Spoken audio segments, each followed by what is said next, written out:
Okay, good evening, everybody, and welcome. Tonight's topic is Blinded by Stupidity, how Edward Said's Orientalism made it impossible for the West to even identify its deadliest enemies. And tonight's speaker is Richard Landes. Before we proceed, I would just like to say in today's litigious domain, I would like to just say that all the opinions expressed here are not necessarily reflective of the organizers or Campaign for Truth. So welcome to Campaign for Truth's event. Campaign for Truth arose around about 2007 at the very beginning of the BDS movement, when a few guys organized protests on streets in London from their computer. And those few guys on a computer have now developed into a ubiquitous worldwide brand called the BDS.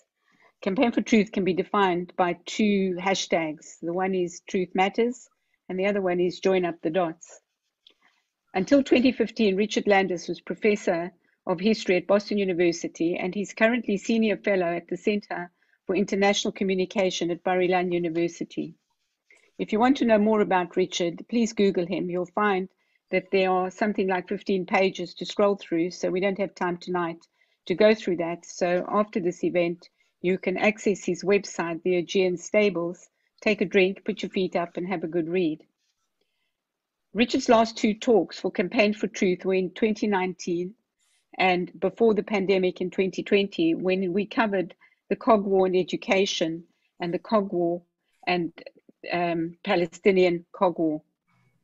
The Cog War being that means by which to convince your more stronger enemy not to use its superior power. And that really lends to tonight's topic.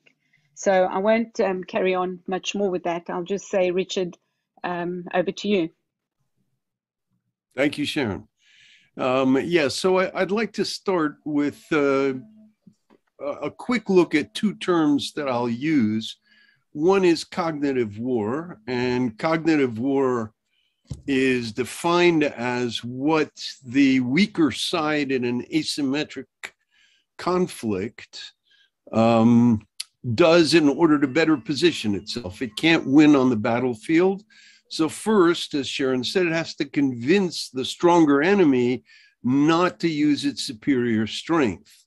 As one of my colleagues here put it, it's to make patriots of your own side and pacifists of the other side. And in the case that we're studying, which is Islam, triumphalist Islam or Islamist, or I call them caliphate or invasion of the West, defined by Sheikh Qaradawi of Hamas, or of the Muslim Brotherhood. He said the West will be conquered by dawah, dawah being preaching or summons to the faith. In other words, not by war, but by calling people to convert to Islam or submit to Islam. With an invasive cog war, you'd not only have to convince your stronger enemy to leave, as in the case of, say, the Maccabees or the Vietnamese, you have to convince them not. Basically, you have to convince them to stand down while you invade them. And that is a particularly difficult task. In a sense, it's to induce a kind of cultural autoimmune deficiency syndrome in which the targeted country or civilization welcomes its invaders and attacks those within its ranks who defend against the invasion or warn against the invasion. The second term that I'll use is Islamophobia. And in the context of cognitive war, Islamophobia represents one of the great victories of the caliphate or invaders, which is to say that it's defined as, and here I quote a British organization, the Runnymede Trust, the fear of, hatred of, or prejudice against the religion of Islam or Muslims in general, especially when seen as a geopolitical force or a source of terrorism.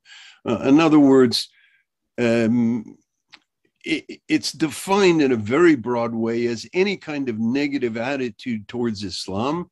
From a Western point of view, Islamophobia is a kind of reprehensible prejudice. It's racism against Muslims, and it's to be avoided at all costs in order to live up. Bin Laden adorned angry demonstrations. 9/11 happened. And the result was the birth of what I call Y2K mind, a mindset that says when jihadis attack a democracy, blame the democracy. Now, in some senses, jihadi warriors could ask for nothing better. It was a total victory in their insane effort to submit the whole world to Islam. The real is the legacy of Edward Said and his famous book, Orientalism. Orientalism came out in 1978. And in it is possibly, it's a book that combines two extraordinary qualities. One, it's one of the most powerful books in terms of its effect on Western culture. And two, it's as bad as it's powerful. In other words, the arguments that it makes are incredibly poorly thought out, and yet somehow it just seized the imagination of Westerners, and I'll try and go into some of that. In some senses, Said's Orientalism is the first successful accusation of what now is widespread in the United States, a claim of systemic racism.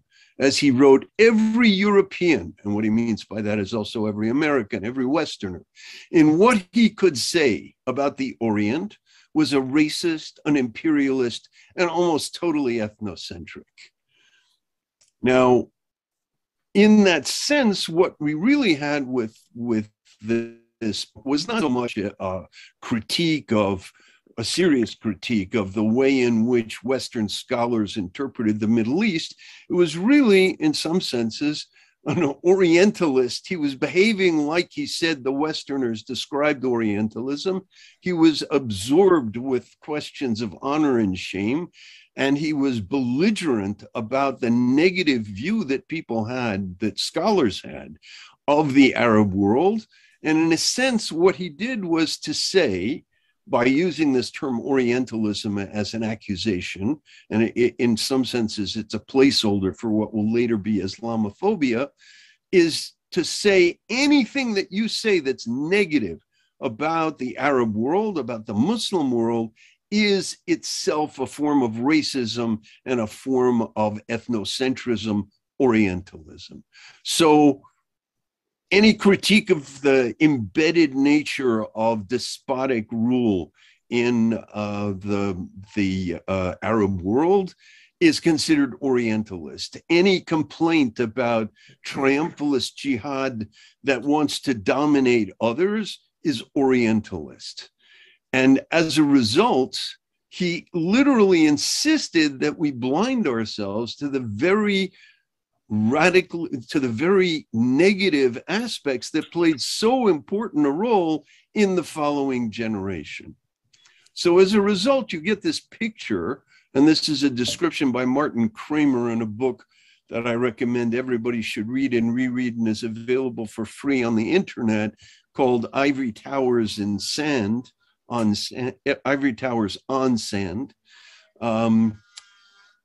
What we get as a result of the accepting the revolution in Middle Eastern studies that came as a result of people buying into Orientalism was a picture of a Middle East, quote, full of benign and nonviolent Muslim movements, i.e. the proper take on what Islamism was, and the end result of an Islamic Reformation, sort of like the Protestant Reformation, which he seems to forget led to hundreds of years of religious war, all promoting political pluralism in their respective polities, and second, a flourishing of civil society and a withering away of the authoritarian state. In 1982, in other words, 2 years after Khomeini took over Iran, he wrote a book which was a follow-up called Covering Islam, in which he included even the most belligerent and imperialistic expressions of Islam in the umbrella of his post-colonial attack on Western racist ways of knowing about the Arab world, referring with full Saidian scorn to an article in the Chicago Tribune. He noted that a reporter named Mosley's attack on Iran was supported by a truly cosmic editorial in his paper, the Chicago Tribune, the same day, accusing Khomeini of nothing less than holy war on the world. The jihad motif has become the single most important motif in Western media representations of Islam. And according to him, this was pure Orientalism. It was unacceptable. It showed ridiculous prejudice on the part of Westerners. The fact that Mosley and the Chicago Tribune were exactly right about what Khomeini's plans were and what his desires were had nothing to do with it. We were not permitted to refer to Muslims and to jihad and to the Quran and to the ideology and the Sunnah of the Arabs in negative terms. So any attention to jihad, which clearly made Muslims look bad to their infidel targets, was nothing more than, quote, an ideological portrait of Islam and the Arabs that suited dominant pro-imperial and pro-Zionist strands in US foreign policy, unquote. Or, as Pakistani economist at Northeastern University, Shahid Alam put it in 2002, quote, the false notions we need to give up are the Orientalist narratives of an Islam that has been misrepresented as irrational, misogynist, fatalist, and fanatical. So you get a sense here of the way in which anybody who, reacting to 9/11, might consider the problem to be a problem that derives from an Islamic ideology, not necessarily all of Islam, but certainly within Islam, is immediately dismissed as a Zionist, racist, and in today's language, white supremacist.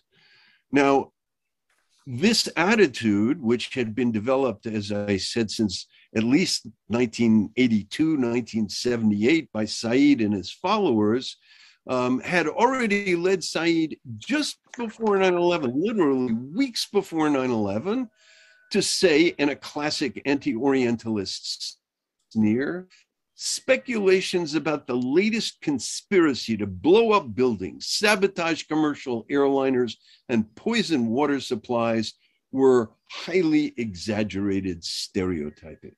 So in other words, just before 9/11, he dismissed the plans, the people who were warning that this was about to happen. And I just read recently that there was a warning actually from the Taliban that 9/11 was going to happen, dismissed it as just a bunch of highly exaggerated stereotyping.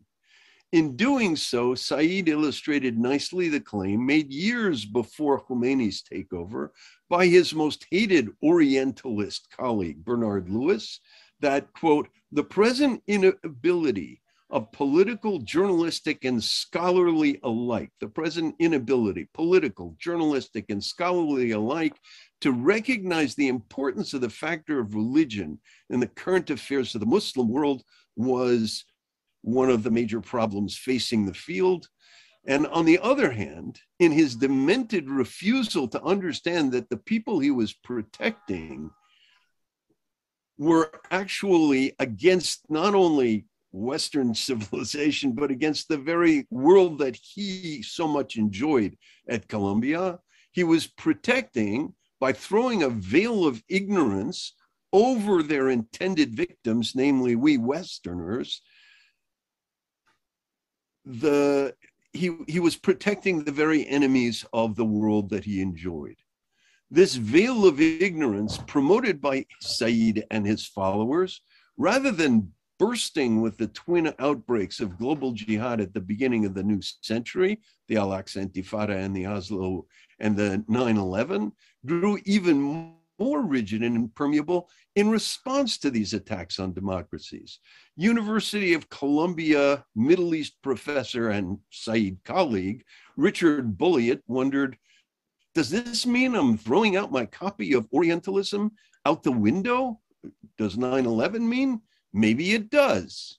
Well, maybe it should have, but no. On the contrary, 9/11 prompted Said to heap scorn for the just spectacularly proven clash of civilizations thesis. And not only did the rest of the field follow his lead, including Landes, but so did many journalists, human rights activists, and public intellectuals.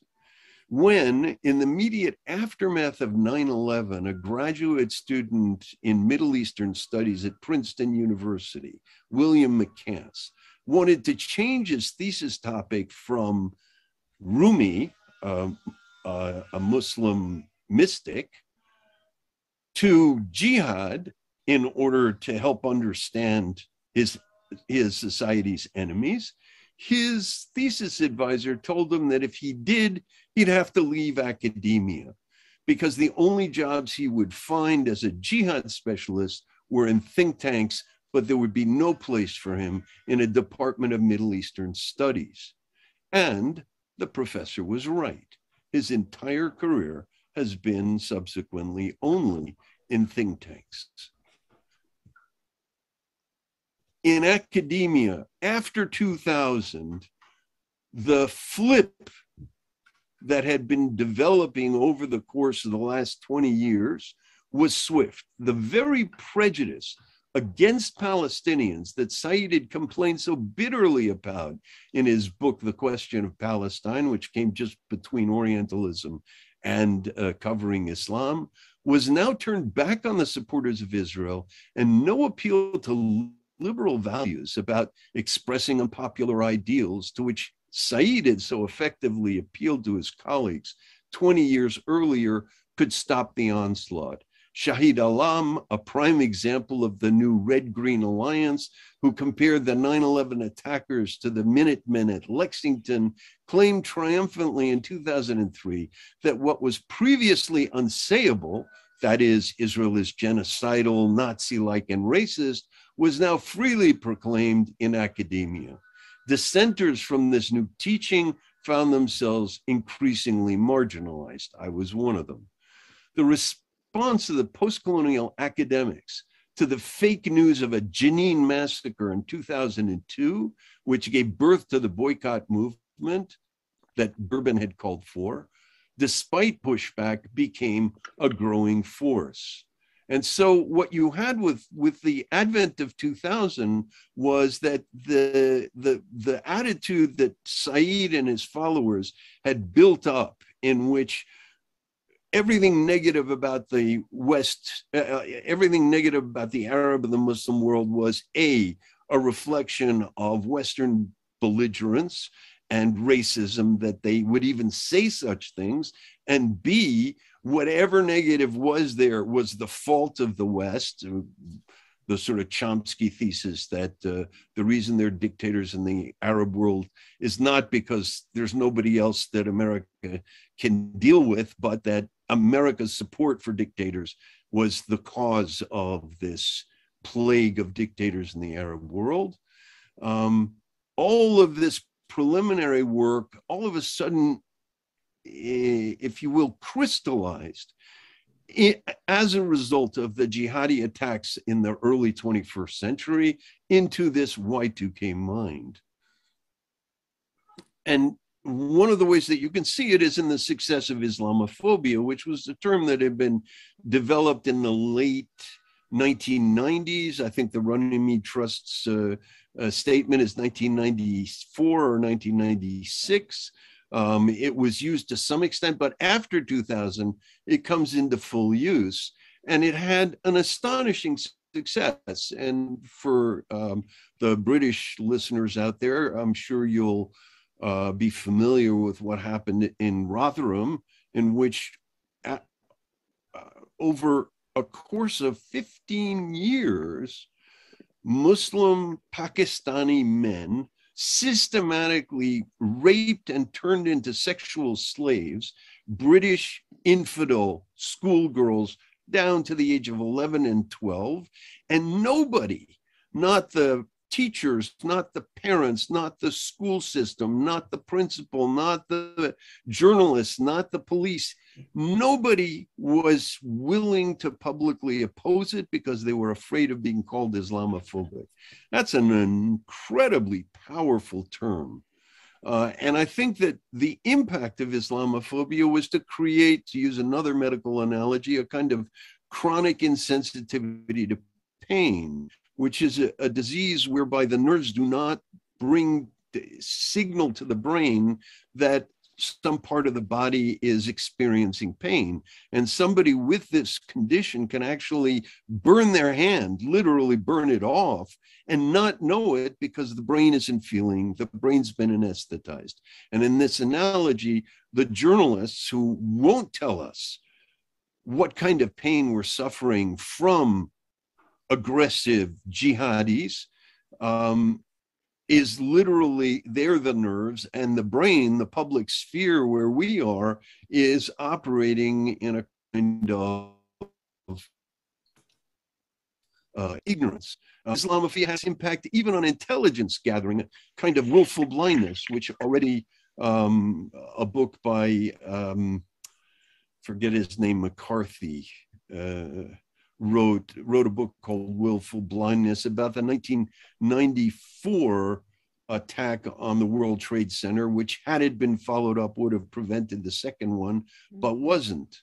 I believe that a very high up figure in the British police after 7/7/2005, after the attack on the British transportation system by jihadis, said, there's no connection in my mind between Islam and terrorism.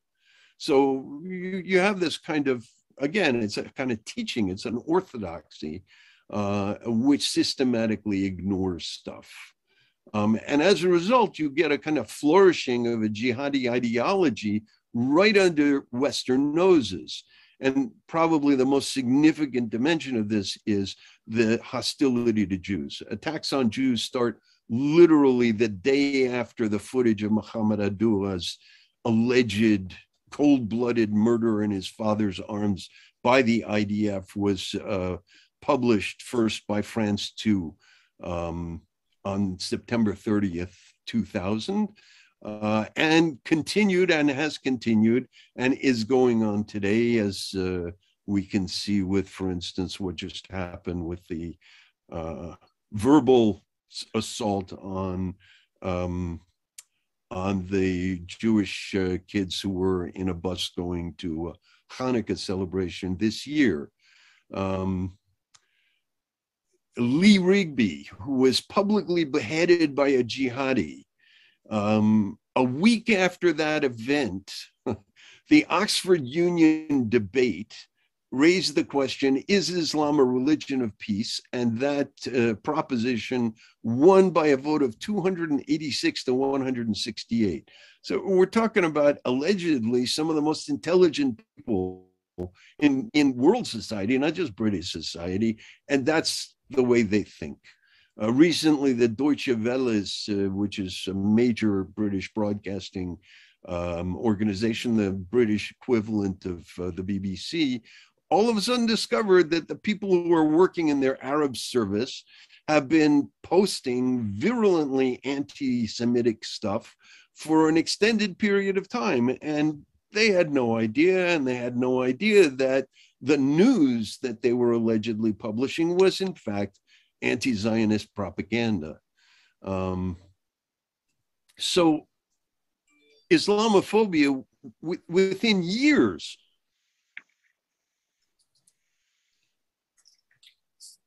dominant trope. And that trope insisted, and this for me was mind-blowing when I first heard it, and I heard it from a friend, a colleague, who herself was Jewish, in which she said that the 21st century of Nazi anti-Semitism is Islamophobia.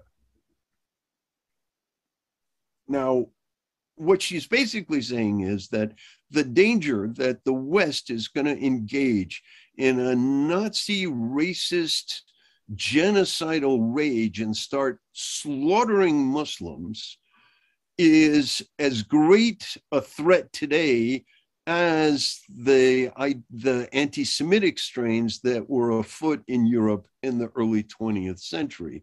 And of course, the bitter irony of this is that the greatest carriers of Nazi genocidal anti-Semitism today are precisely the Muslims who believe in global jihad, whether it's Hamas or Al-Qaeda.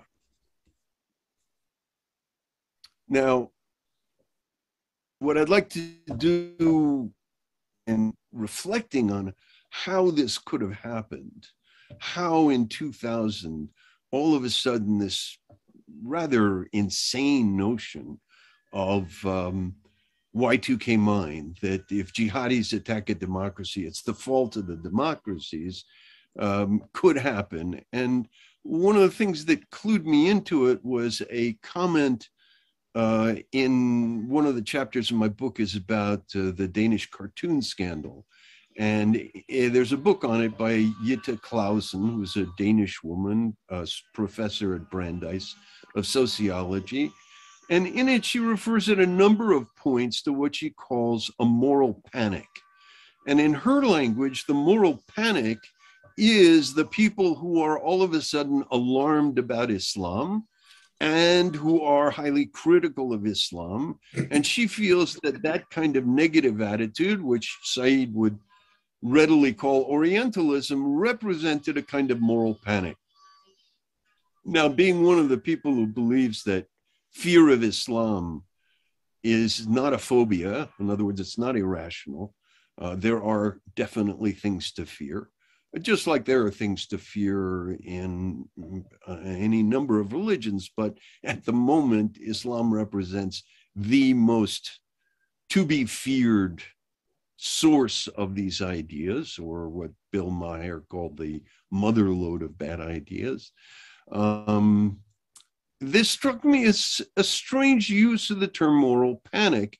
And the more I thought about it, the more I realized that there was something of a projection involved here. In fact, if there was a moral panic in 2000 and 2001, it was the moral panic of people like her, of good, liberal, progressive, well-meaning people when faced with an enemy whom they literally could not digest. The moral panic of 2000 was the question, how do well-meaning, earnest, peace-loving, post-testosteronic, vulnerable, open, highly self-aware and self-critical, cosmopolitan, inclusive, open, egalitarian, justice-pursuing, lovers of the other, in all the hybridic diversity that love brings, who believe that war is not the answer, that violence never solved anything, that humans are naturally peaceful, that prejudice and racism are terrible, and that if we're only kind and understanding to those hostile to us, we can win them over to voluntary, non-coercive, positive-sum relations in which everyone wins.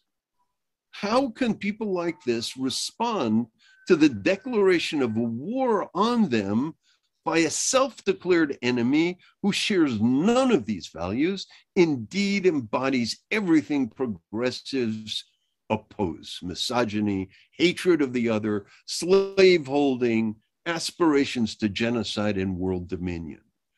And I think what happens is a moral panic. In other words, if we oppose these people, we fight them, we take them at their word, then we begin to resemble the very things we hate in the enemy. So instead, they prefer denial, even acceptance of their enemy's terms. In 2006, after a massive wave of lethal journalism in which Hezbollah propaganda was passed on by Western media as news, Judith Butler welcomed Hamas and Hezbollah into the global progressive left because, she explained, they were anti-imperialist. Now, that takes a special kind of, to be honest, stupidity. Hezbollah and Hamas are part of a global jihad that is the most primitive, imperialist, world-conquering movement one can imagine.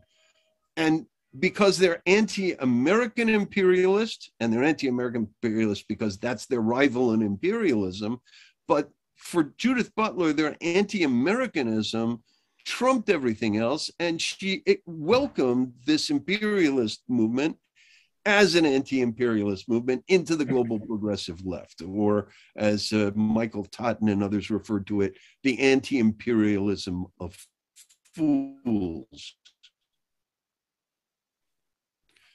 So what 2000 taught me was the power of envy in the world. Here were Europeans preening in their moral superiority, berating Israel and the United States, empowering their enemies just so they could pose as morally superior. And apparently nothing, not even self-preservation, could be worth the loss of posturing as good people. Their moral panic arose from their inability to allow themselves the stain of defending themselves. They had to stay pure in order to turn Israel into a pariah, and that was worth the suicidal embrace of a mortal enemy. In April 2002, I've already referred to this, when the first democracy to resist jihadi suicide terrorists attacked their headquarters established in territory that country had ceded in pursuit of peace, namely Jenin and the West Bank, progressive infidels, disinformed by their lethal journalist media about Israelis massacring Palestinians like Nazis, demonstrated in large angry crowds around the world, calling the armies resisting suicide terror Nazis and wearing mock suicide vests to show their solidarity with their own enemies. Any of you who have seen the movie Independence Day will remember the scene where, you know, the flying saucers have stopped over all the major cities in the world. And in this particular city, the hippies have climbed to the roof of a skyscraper and they're welcoming them and dancing and saying, "Welcome to our planet." And the bottom of the ship opens up and zaps them into oblivion.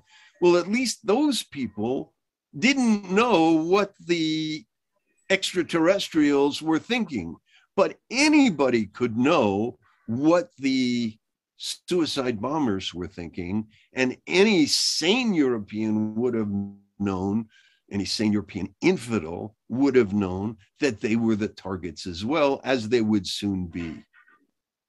For me, that 2002 demonstrations against Israel were the climax of the moral idiocy of global progressives in the early century, an idiocy they faithfully adhere to this day, now weaponized by social media shaming mobs, which I call Y2K mind, and to which I think Edward Said played an absolutely central role in, if you will, grooming us to our own defeat.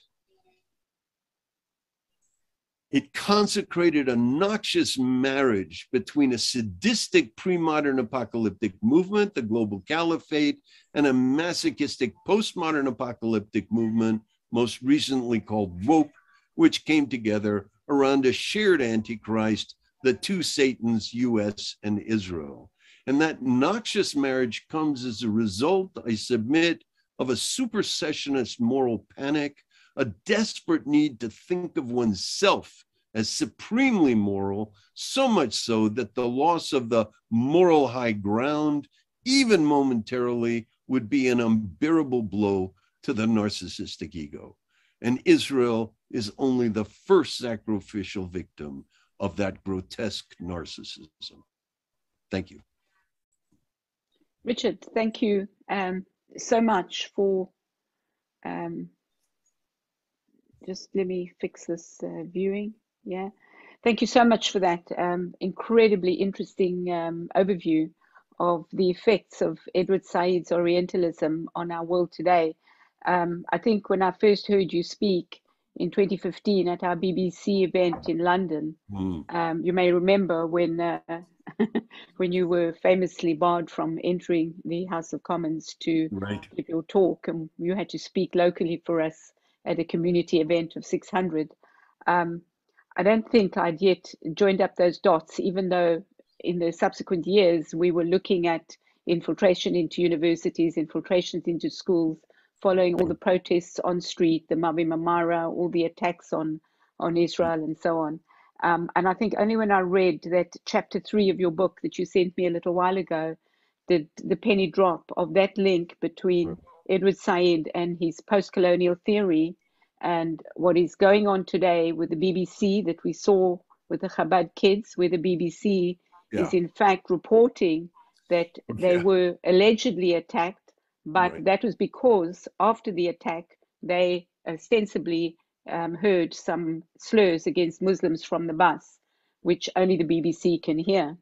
So we see that kind of inversion of reporting, that the victim becomes responsible for their attacks on them. Blame the democracy. Yeah. So it's our fault that we get attacked by the enemy. So for that, you've joined up those dots for me. I also realize now in retrospect that Edward Said was a bit of a rock star to his followers in the day. I recently re-listened to a talk that he gave at Berkeley University where tickets were almost on sale at eBay prices. With thousands of these students being indoctrinated by this man. So I thank you for that. And I think that David's got some questions that he's put together from other viewers that I think I'll hand over to him to pose to you. Thank you, Richard. You're welcome. Thank you. Oh, by the way, that chapter I sent you was actually chapter 3 of a collection of essays edited by a Turkish scholar on Edward Said, and he solicited it because he wanted something critical. Most of the other essays in that book are highly, almost worshipful of Said. So, I mean, the fact that it was published at all is certainly in that volume is interesting, but it's not part of my book. Well, I think you've done a great job in that essay. I mean, you've really encapsulated everything that's happened since the 1970s, in fact. So, yeah, thank you. Okay, Edward, Richard, confusing the two. I've taken a lot of the questions and tried to group them into specific categories. All right. And the first one, as moderator, is my own question. There's no doubt in my mind about the ambiguity of Orientalism as a work of art.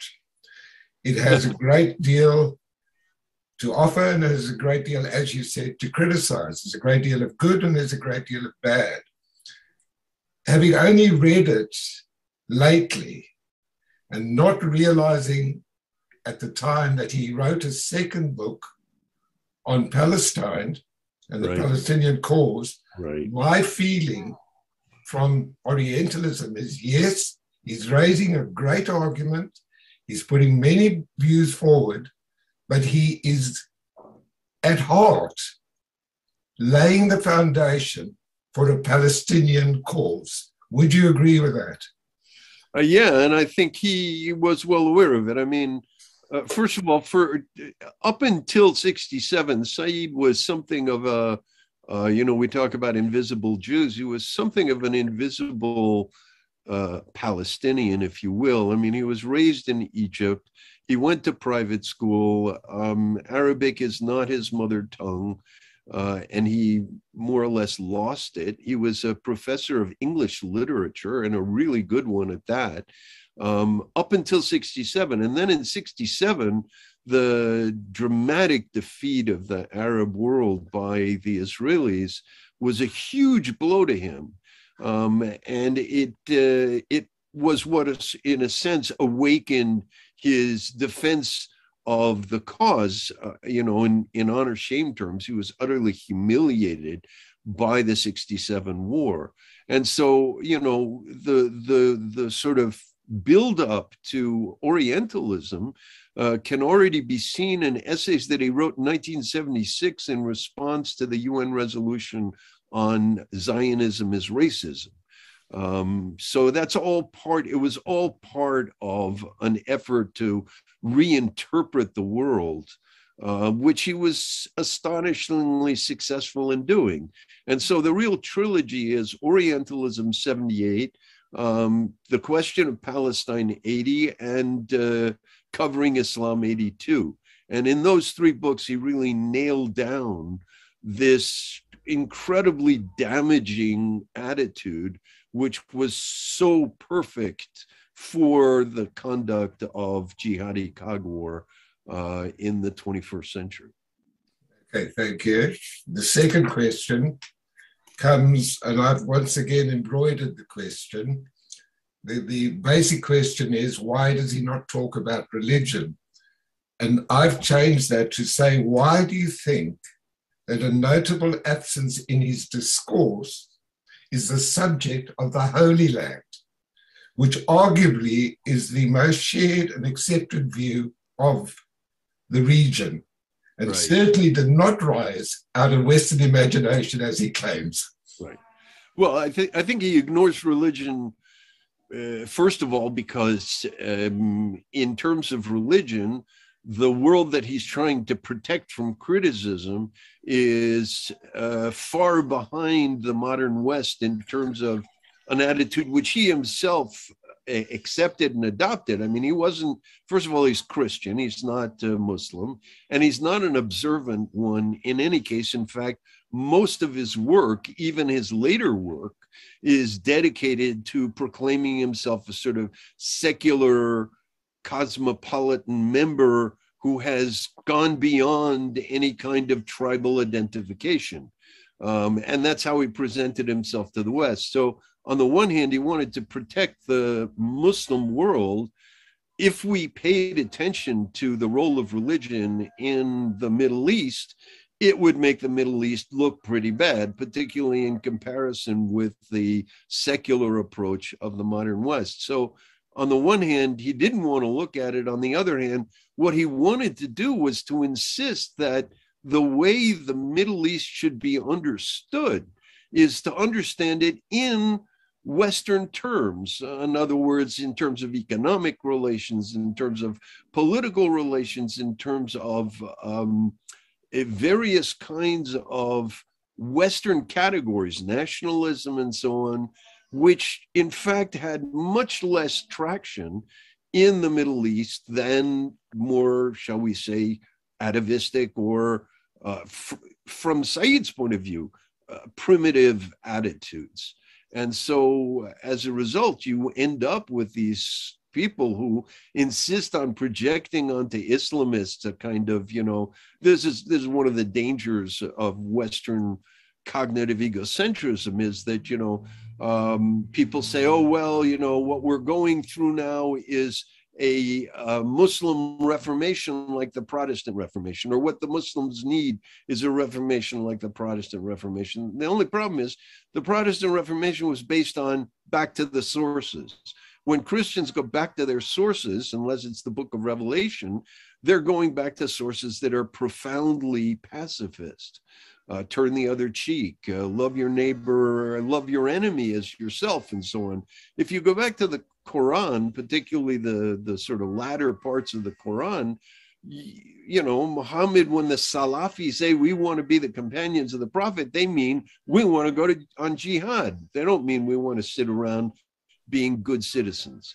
So I think that across the boards, religion was something that either couldn't be discussed or had to be discussed in the language and projecting the attitudes of Westerners onto religion in that area of the world, rather than looking, and that's what Bernard Lewis had said, the roots of Muslim rage were in the sense that Muslims had that in the modern world, and particularly with the success of the modern Zionists, Islam had been utterly humiliated, and that was an unbearable condition, particularly for triumphalists who historically, throughout the history of Islam, from the first conquests to at least to Napoleon, had been a dominant religion, had been visibly dominant. So, yeah, so religion is really something he couldn't tolerate. Instead, he said, you got to see it in terms of economic relations and stuff. Well, people who have studied something like the trade union movement the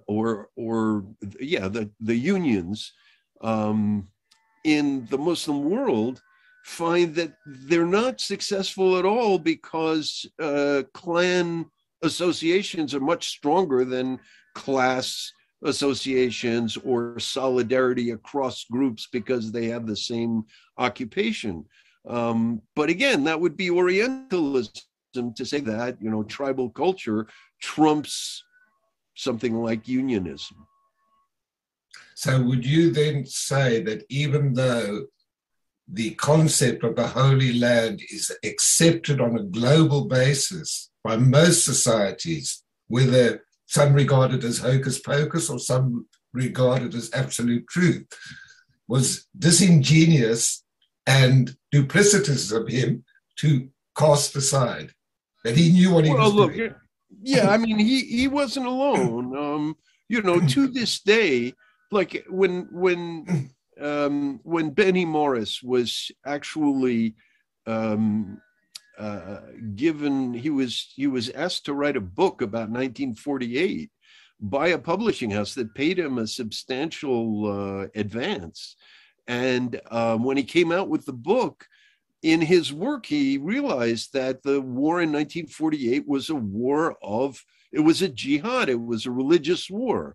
And in fact, for those who don't know it, the Muslim Brotherhood really hits its stride as a result of recruiting people to go to war against the nascent Jewish state. When he submitted it to the publishers, they refused it. They forewent. They gave up on their advance, but they refused to publish it because they considered it Islamophobic. And so, by and large, to this day, most people in the enlightened West think that this is not a religious war. This is a national uprising. And in fact, that national uprising attitude gives us some really foolish stuff like one man's terrorist is another man's freedom fighter. You literally misread what happened with the Intifada of 2000, what I call the Oslo Jihad. You literally misread it as a freedom-fighting uprising against imperialist Israelis, and that's literally the formula that gives you Y2K mind. When the jihadis attacked the first democracy, they were seen as the freedom fighters, and the democracy was seen as the imperialist colonizers. So I think that in taking that attitude, he shared it with a whole wide range of sort of progressive, agnostic or atheist thinkers who didn't want to view this conflict as a religious one.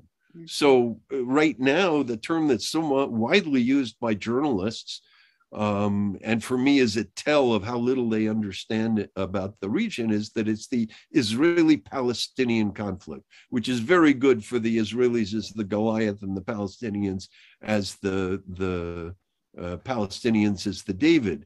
But in fact, the term intifada means the shrugging that a great beast like a camel or a cow does when he shrugs his hide to chase a fly, which tells you what they think of the Jews in that area. They're a pesky fly that they should be able to just shrug off.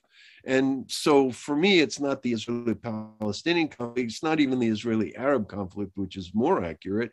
It's the Israeli, open paren, sovereign Jews, close paren, versus the triumphalist Muslims for whom an independent state of infidels in Dar al-Islam is a blasphemy. Okay, well, time limits us, so I'm going to end on a lighter note and pin you to the spot.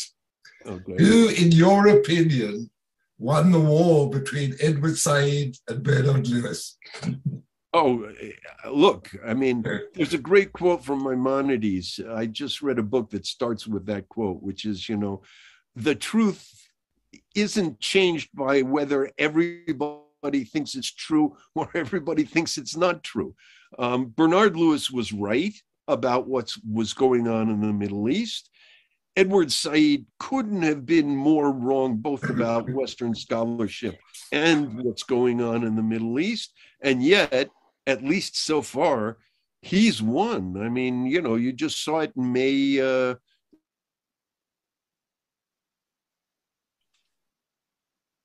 The last exchange riots in Israel and Gaza occurred, you literally had entire departments, including Jewish studies departments, signing collective statements that were intellectually absurd, you know, empirically misinformed, against Israel, supporting the Palestinians, and not mentioning Hamas. So, and now you've got Middle Eastern Studies Association, which Said took over, coming out with a statement in support of BDS. So there's no question that Said won in the academy, and the consequences have been disastrous, both for the academy and for Western foreign policy. Will he win in the longer run? I hope not. Okay, so I might have some good news for you, Richard, on that point. What's that? I just read today that Robert Jenrick, the ex-community secretary in the British Parliament, in the government here, seemingly announced a couple of days ago that BDS is about to be banned by the British government. Now, that is a huge coup for sanity, because if you Google BDS, Right, you will come across not BDS, but Palestine Solidarity Campaign. Now, you know what the Palestine Solidarity Campaign is. It's from the river to the sea, Palestine will be free. As if Palestinian leadership ruling over that area, anybody would be free, including the Palestinians, who now in the latest poll, 93% of the Arabs in East Jerusalem prefer to be under Israeli rule than under Palestinian rule. I mean, it's literally, it's an anti-intellectual movement. Absolutely. So if my question is, and I'm certainly going to be writing to Jenrick about that if they ban the BDS, considering that they're so googly mixed together, surely they have to ban the PSC. And I have to say, about in 3 years ago, we wrote a big report to the government about the PSC on why they should be banned. And so hopefully we're edging our way towards that. And maybe the prediction that Said might have won that debate will prove incorrect.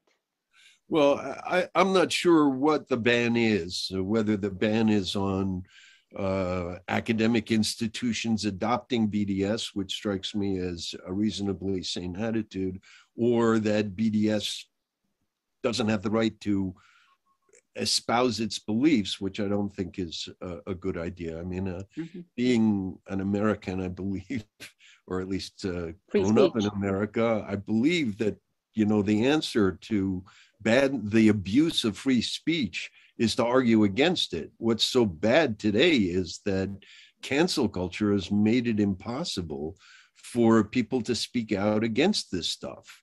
The last thing I want is for the BDSers and the people who run a Palestinian, Israeli apartheid week to claim that their free speech is being infringed on. I think it's important that people understand that they're the ones who won't let people contradict them and they're the ones against free speech. So, for instance, we just had, I forget who it was, but this woman from CARE made a speech where she said some really nasty things about Jews as the enemy, and she got attacked, and she said, "I feel unsafe."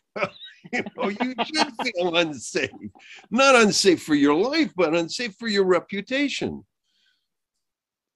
I totally agree with you. I'm not a person who believes in shutting people up. I think everybody should have the right to speak, unless they're going to abuse that right and cause people to be harmed. But I believe everybody should have a right to speak. And I'm hoping the government is not going to ban people talking about problems they might have with Jews or Israel. That's their right. But I'm hoping that they're going to ban this whole idea of boycotting an ally of this country, formally, which I think is wrong. We need to support our allies. And if we don't like the government's allies, we need to vote our government out and change our government. But at the moment, Israel is a very staunch ally of this government, and boycott, and not just of the government, of the country, there's no better illustration of what I call this cultural AIDS problem than the fact that Western intellectuals attack Israel and side with the jihadis. I mean, how self-destructive can you get? So one of the issues that somebody posed to me at the start of this talk, and we discussed it before, is how did Edward Said manage to blind the West when intelligence agencies of the West knew that the PLO had been the brainchild of the KGB, and this was all happening in the middle of the Cold War? And I think you've answered that question very succinctly in your talk tonight. And so I really want to thank you, Richard. And as always, we'll welcome you back for more talks. Pleasure. So thank you very much. Pleasure to give talks with you. Take care. Okay. Bye. Bye.